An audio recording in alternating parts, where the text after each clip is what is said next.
Thank you, Chris. It's really nice to meet you all today. I'm really excited to be here, actually. Just like Chris said, yeah, I think when you think about the creative industries, especially design, there's a lot of talk about the flashy stuff. So it's quite nice to be able to sort of give storytelling and messaging the love that it deserves. So my name is Marianne. And I am the founder of Jaiku, which is a brand storytelling agency that I actually launched about a year ago. So essentially, the whole premise of Jaiku is to build brands with soul. When we talk about brands with soul, we essentially just mean brands care about people. They want to sound human. They care about people more than, or if not equally, as they care about profit. So we essentially just call them brands with soul. And we do all of this through storytelling. I'm just going to go through a really quick agenda for today. We're going to just start off by talking about why storytelling matters. And then I'll share a little bit more about who Jaiku is, how it came to be, and then we'll go really into the process of how we actually work.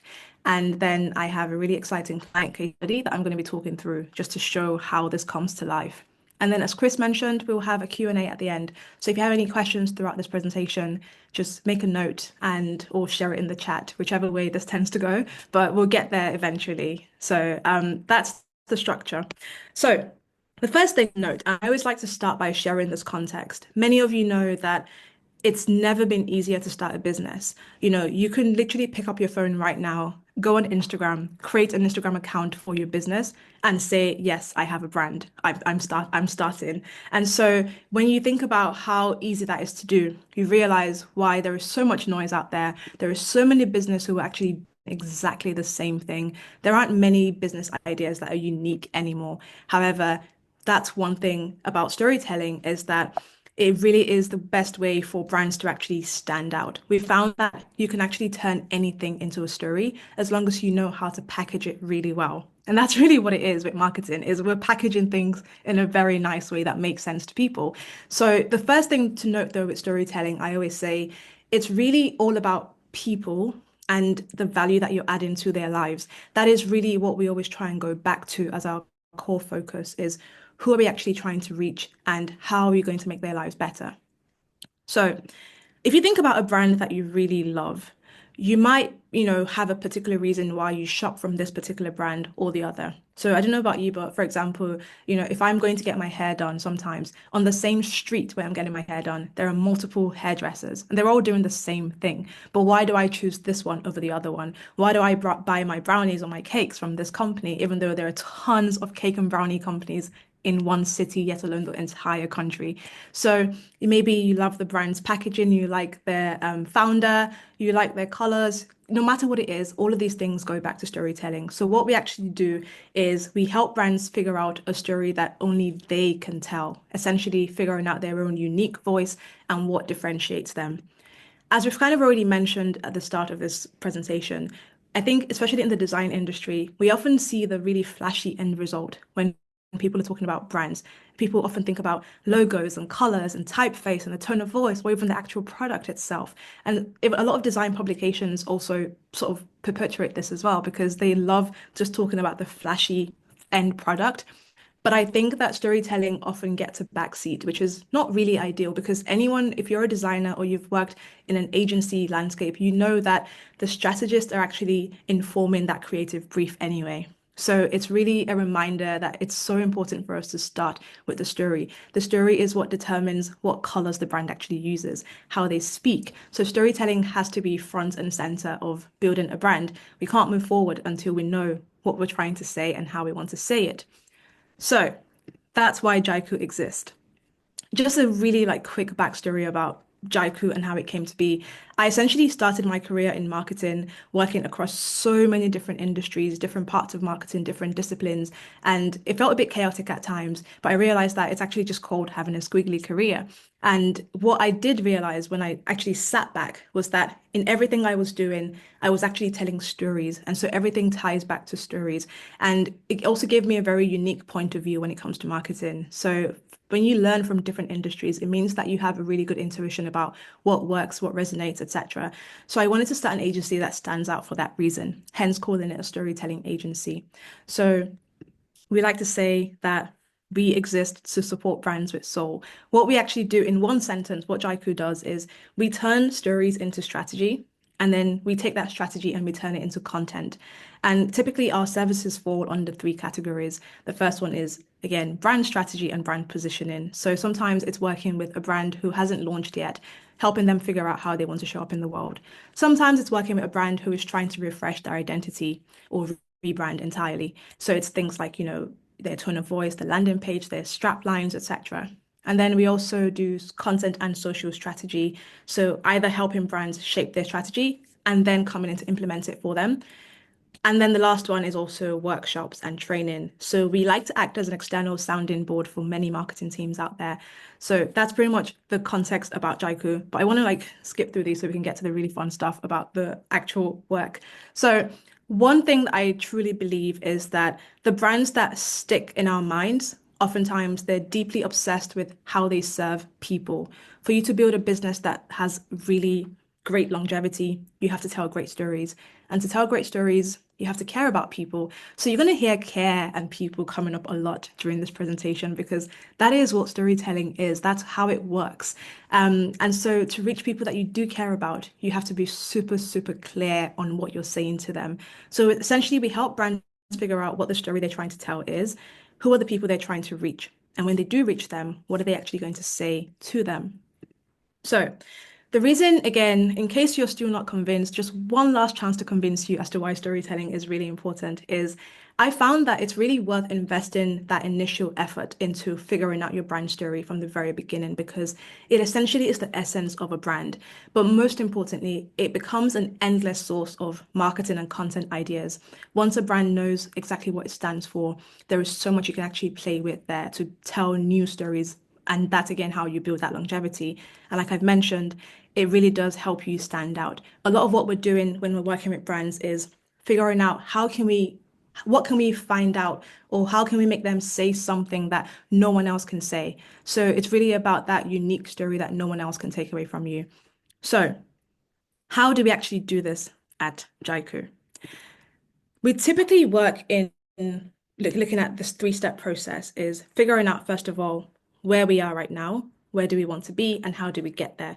So we start by thinking about where the brand is, what is the current state of play, and then we look at where they're trying to get to, what are their goals, who are they trying to reach, and then we talk about how we actually get there. And this is where the implementation starts to come in. But there are three key things that actually guide the work that we do. The first one is being curious. So this is really the first step. We always like to work closely with brands to understand their audience first and foremost, trying to go in with an open mind. And it's really important to work with brands here that have a genuine desire to understand the people that they're trying to reach, not just to sell to them. So curiosity is really such a big part of this whole process. Like I always say, you have to become positively obsessed with your audience. You need to know who they are, where are they hanging out, so we know actually how to get to them. What do they care about? What are their pain points? What motivates them? What frustrates them? And what is this dream world that we want to create for them? Essentially, it goes back to how can we make life better or more enjoyable for these people? We need to know where they're shopping, what they're reading, where they're eating, what they're wearing, what they're listening to, where they're going on holiday. It's really just about becoming very deeply involved in that world. So, for example, I was working on a brand refresh a while ago for a family law firm, and they wanted to just completely change their entire brand identity and even their name as well.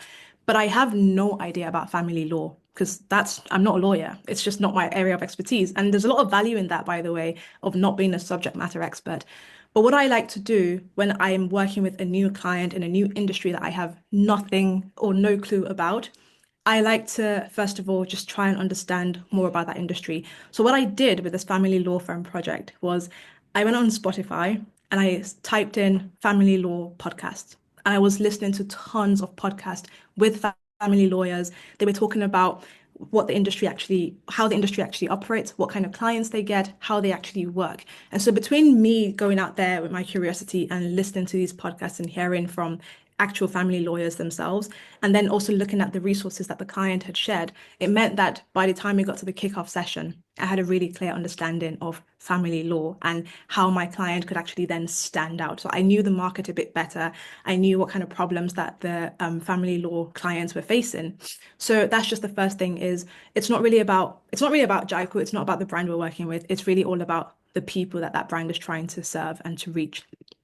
The second thing, when it comes to how we actually help brands get to the nitty-gritty of what their story is, it's really about paying attention. One thing I always prioritize, like I've said, is clarity. So I always say most of your job as a marketer or storyteller, strategist, it's really about listening and it's about then connecting the dots. Now, I know many people, and I think I do also love a written brief. I love when a client comes and they know exactly what they're trying to achieve. But I also just love to get on a call as much as possible or a meeting because I find that there's nothing better than just talking to people who are in the brand, living in that brand day to day, and also talking to their customers as well. So the key thing when we are actually listening and paying attention is we're not just listening to what people say, but we're listening to the emotion behind it and how they're behaving.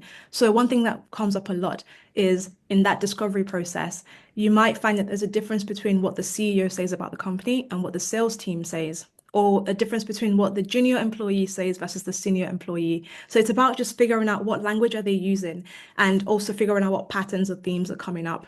One of the key things here as well is paying attention to how customers are already speaking themselves. So we like to look at things like customer testimonials, and sometimes that's things from Instagram comments on the brand's account to actual Google reviews or Trustpilot reviews or email testimonials that have come through from the sales team. So it's really just taking this 360 approach to actually hearing what people are saying. And what the reason this is really important, by the way, is one of the ways in which you measure very good storytelling is when your customers start to adopt your own brand language. And that's why we spend a lot of time in this section of figuring out what it is that they're saying, because ultimately people just want to feel seen. And so the best way of doing that is to replay their own language and their own words back to them. So it sounds like, oh, okay, so what are you actually really doing? The skill is really about knowing how to listen and connect those dots, seeing the things that aren't always there at the surface, essentially. And the last thing that we always look at is how do we ask the right questions? So these are actually questions that I ask my clients during our kickoff calls and our story mining process, if you will. And some of them might sound a bit brutal, but I think there's a lot of value in being very straightforward when it comes to getting into the heart of why a brand exists or what story they're trying to tell. So this is really where we then start to capture the insights that we need that will then shape the brand's positioning and their content. So the first thing we always ask is who cares? And I think this is something that every brand should ask themselves more is who actually gives a crap? And that just really keeps you focused on the people that you're trying to reach. Because you know what, like you can't sell to everyone. You can't make everyone happy. This just helps us keep really focused on our ideal customer. And then you want to ask, why should they actually care? So like, we found out who cares, but why should they care? This really keeps you focused on the value that you're adding to their lives. And again, these questions, again, they just keep us on track and making sure that we're actually speaking really clearly. Now, my favorite one on this list is, what does this mean? Many of you probably know, and you've seen brands, a lot of brands, they talk about themselves way too much, or they think, or they forget that they themselves are also consumers. They use a lot of jargon, or they say things that are quite fluffy and don't really make sense.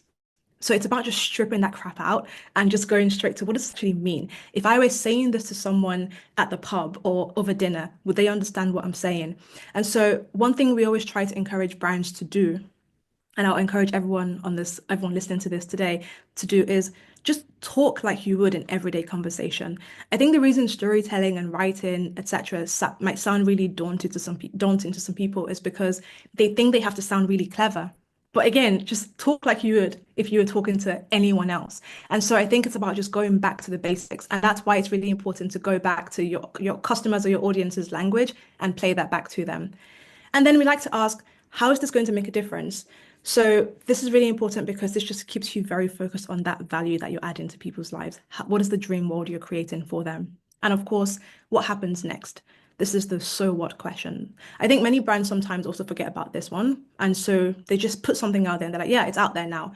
But what do you actually want people to do next? And so sometimes this could be, get a free trial, join a mailing list, subscribe for a discount. It could be anything. It's just about closing that loop, essentially. So I want to just share a really quick example here as to why I keep talking about people and care and clarity, because ultimately you have to care about that emotional hook.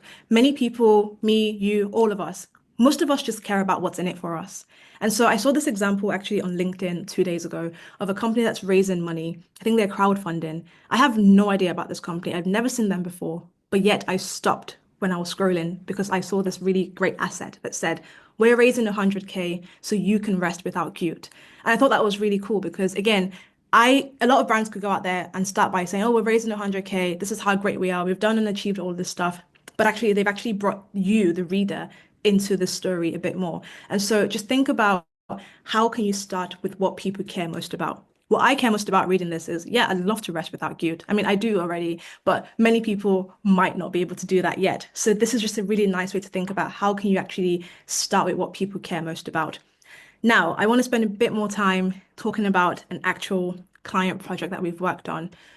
So, one of our long-term clients is Us2, which is a design studio. They're also a B Corp and they're based across the world, with their HQ based in London. So Us2, again, being a B Corp, they have a really long history of working with a lot of grassroots organizations, giving back to the community, etc. So back in April 2023, they actually formed a partnership with a grassroots organization called Where Are the Black Designers? Now, Where Are the Black Designers has been around for 5 years. They'd worked with a lot of different brands over the years in the industry. And the whole idea is just to support Black creatives. So this partnership that Us2 formed with them had never been done before. There was never such a long-term partnership. And so it was quite a big deal.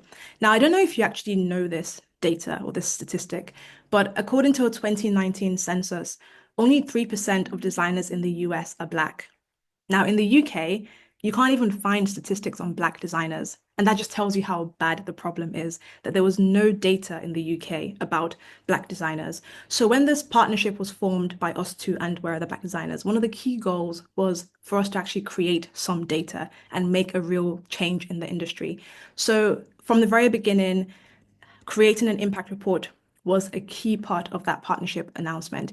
And it really was great because it kept everyone accountable. It was what everyone was waiting for. When this announcement was shared in the press, the one thing that every article wrote was that they're going to publish an impact report. So the stakes were high.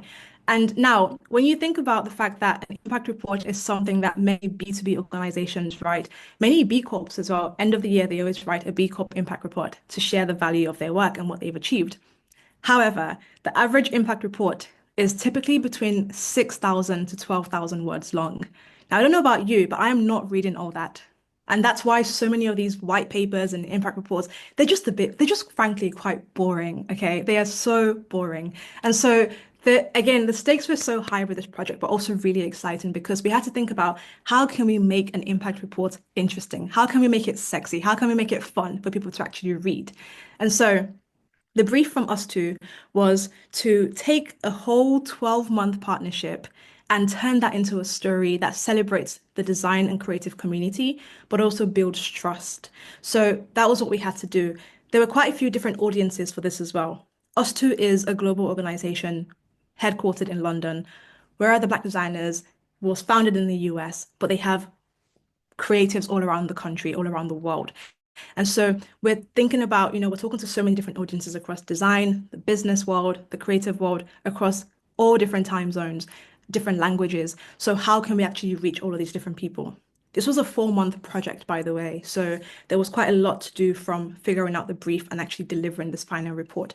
So what we did on this was we had to start by creating a narrative framework. Now, over a 12-month period, there were so many events that happened throughout this partnership. There were so many activations, so many activities. How could we actually turn that into something that actually makes sense?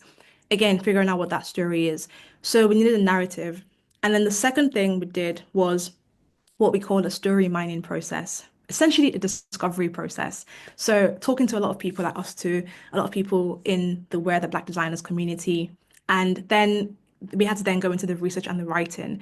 And then, of course, because storytelling isn't just about words and what's written down, it's also about the visual element as well. So we actually worked very closely with the designer on this report, creating a design brief, because oftentimes there's a really, really strong relationship between the words that you're saying and how they actually show up on that final design. And then the last part of it again is the outreach. So we also worked on the social and the PR content to help promote that report. So one thing to actually flag is I kind of mentioned that at the start, when you're looking at design projects, you're always seeing the really flashy end result. But this is actually the truth of doing storytelling is there are a lot of documents. There is a lot of just organizing and moving things in Google Drive. There is just so much writing in that early process. So for every piece of work that we do at Jaiku, the first thing we always do is create a messaging framework. So we outline the key messages that we're trying to get across. And all of these key messages, we get them from that story mining process, from talking to different people, from connecting the dots, from active listening. We write that down. And before we can actually move forward with anything, we have to get those key messages agreed. So we share it with the client. Everyone is aligned on what we're trying to say. And then we can actually start making that content. So this is especially important when you're working with teams across different disciplines. So again, this partnership was global. There were so many people involved in it. So there was a lot of, analyzing data, gathering community stories. So the first thing we did actually from the key messages document was then creating a table of contents.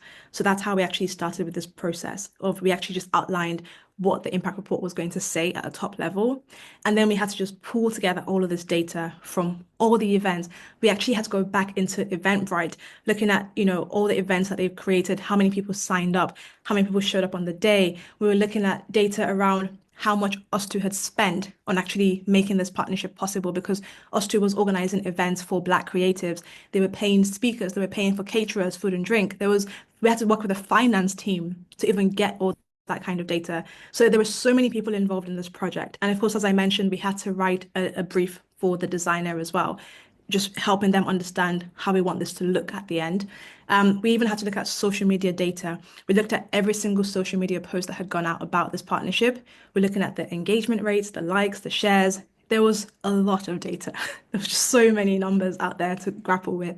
So the key thing we're trying to do though was how do we balance the data with us two's brand voice, where are the Black designers, really strong community impact, and how do we turn all of those things into a meaningful and really emotive impact report? Because as I mentioned, 3% of designers in the US are Black. In the UK, we don't even know how many. So this is a real sensitive topic for many people. Many people don't feel like they belong in the industry or that they have the support that they need. So there were a lot of emotions to also navigate as well in this work. So the first thing we found when we were doing this project was that there were just so many interesting stories. So the first thing is that one thing us two did, and it was a very active choice between us two and Where the Black Designers, was that every vendor, everyone who was, catering for the event, doing photography, doing videography, they were all Black owned. So one of the key elements here was to actually invest in Black businesses. And so that was an active choice that they made. Again, a really great story. And also every single person who took part in talks. So they would always invite Black creatives at these Pecha Kucha events to share their work and spotlight themselves. Every single person was paid a speaking fee. So the other thing as well was that they had a makers market. I think they had two or three throughout the partnership duration. And again, this was about giving back and supporting Black entrepreneurship. So we also had events around meeting recruiters. We also had some knowledge sharing. So us to organize portfolio reviews and created some salary transparency sheets as well, which were handed out to people at all the events. So what we then found was from hearing these stories, we realized that, there is a common thread here. And that common thread was, frankly, just access to capital. And so we thought, okay, from things like connecting with recruiters to sharing knowledge to actually financially supporting Black creatives, how can we actually turn that into a narrative? And so we decided to go with this narrative around access to capital. So we broke down the report into three categories: social capital, financial capital, and knowledge capital. So the whole element and the whole angle of this, or the goal rather, of this partnership was to rectify systemic inequalities in the design industry. And so there is no better way of doing that by actually focusing on capital, because ultimately that's how we move the world forward. People always talk about the fact that a lot of people are offering junior designers or junior creatives internships and mentorships, but actually they just need jobs. They need full-time jobs to get money so they can live. Like that's really what this comes down to, let's be real. So it was about just really showing the importance of capital. And this is actually a sociological framework as well. So again, this was rooted in data and evidence and proof. So it was just about how can we turn this framework of capital into a really emotive story. As I've mentioned several times, it's really all about people, people, people. So there was very, very deep collaboration with where are the black designers, the actual black designers who were impacted by this partnership, who benefited from it. So we had to make sure that all voices were represented. Like I said, there are creatives from across Africa, the US, Europe, etc. How can we capture their voices? How can we make sure that they see themselves in this report? So we actually created a survey on Google Forms and we sent it to the Wear the Black Designers community just to capture their feedback and also get testimonials from them. So again, in this final report, there were so many testimonials and written comments and really lovely words and real life stories of how this partnership had benefited them as well. So we worked very closely with the Wear the Black Designers team and the Us2 team. It was a true team effort.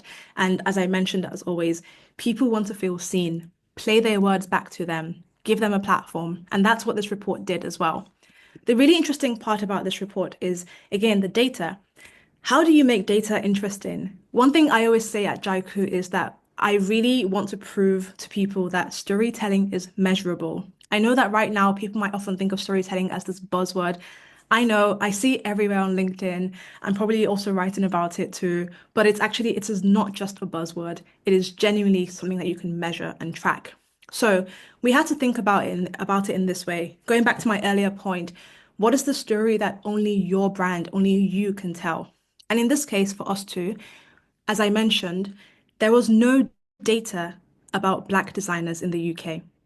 And now us two had formed a partnership with a grassroots organization and we had actually captured that data. We had literally created data that could actually help the industry.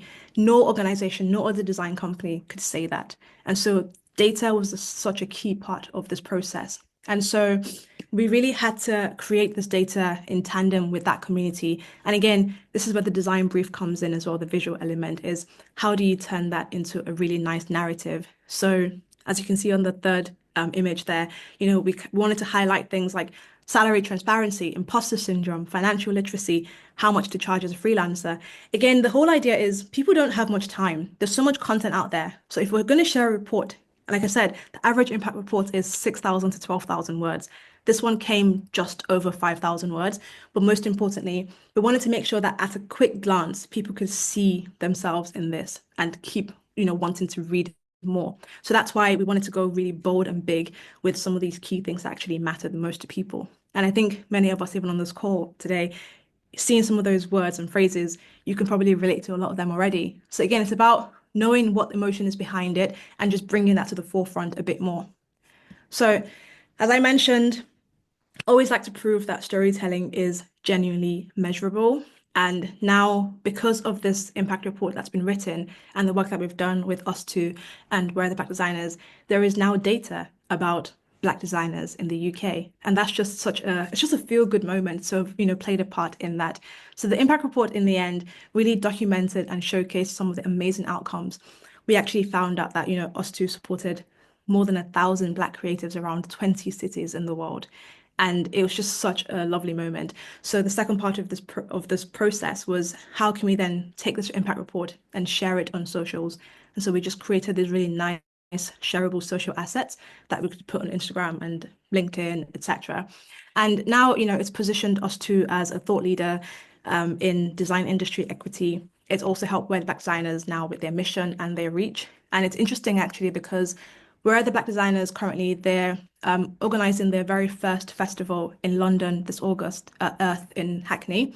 And the data from this impact report is what they're using in their partnerships deck to actually raise funds from different organizations to help them with this festival. So you can see the long-term impact of a partnership that was formed in 2023 through an impact report and actually creating data. The impact just goes on and on. And I just love that Jaiku was a part of that as well. So the actual reception to this report, again, love data, love to know the real human impact. You could see here as well that this partnership was covered in organizations like and platforms like Design Week, Creative Pool, etc. And there were just so many lovely moments from people in the community. So there was just so much long-term impact from this work. And of course, when it comes to actually tracking storytelling, I've kind of shared the data and the stats and the numbers, but also there's also the verbal element. Not everything can be condensed into metrics. So we do also like to, hear from our clients and our partners as to what the real impact was through their words. So I'm just going to go through really just quick lessons. If anything, I want you to take away from this session today is really just the importance of caring about people. As long as you just give a crap about people, honestly, I find that if you go in with that really open mind and you go in with a lot of care for the work that you're about to do and the people that you're trying to reach, I think it becomes very easy to find the right story that you're trying to tell. And then the second thing is to pay attention. I am constantly observing, constantly unpacking, processing, like learning from so many different areas because that's ultimately how you can do storytelling well. And like I said, because my career started off very squiggly, working across different industries, from working for, the UK government to a tech company to a non-profit, working from PR to social to content, I actually got a really good sense of what works really well and how we can apply it to a different industry or a different story.